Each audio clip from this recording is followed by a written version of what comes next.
Small, relatively inexpensive satellites referred to as CubeSats will provide a variety of technology demonstrations on the space station using NanoRacks. NanoRacks house experiments, and we recently spoke with the operations manager and payload developer with NanoRacks to find out more about these tiny inventions. All right, Rob, the logo is Space for Everyone. What does that mean? It's a NanoRack. Okay, well, what a NanoRack is a cube, or we can do a double cube or a triple cube or a quadruple cube. We have a couple platforms on the International Space Station that include USB ports that you can plug these into. So what you do is you fit your experiment inside this cube that connect to the controller card into the cube, and then we plug it into the platform on the ISS. Now, some people don't want to fit their experiment inside the cubes. They want to fly something else.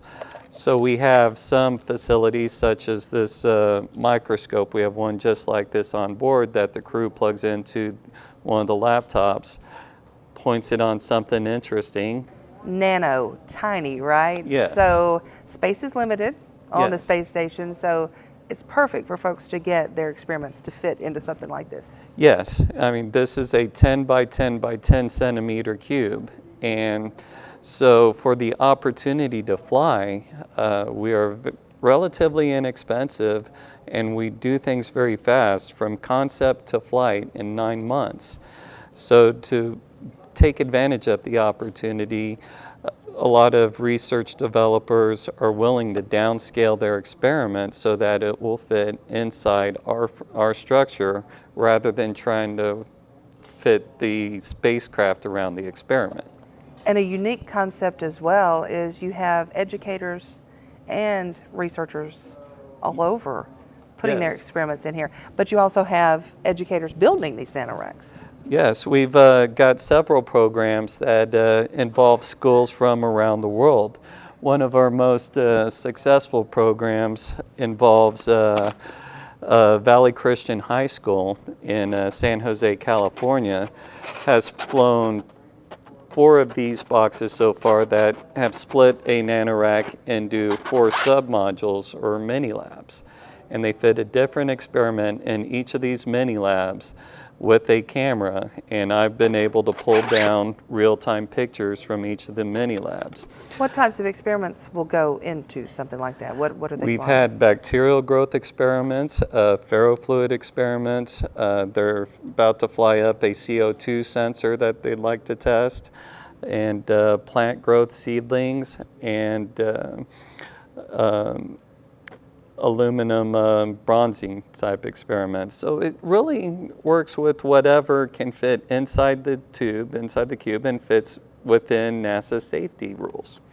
Why is this so unique for NASA and the space station to have this capability? Well, we are a private company, and we do not have our selection process is who is ready to fly and who is able to provide us the funding to fly their experiment. And we do things very, very quickly. We don't require a long process to decide who's more worthy than anybody else.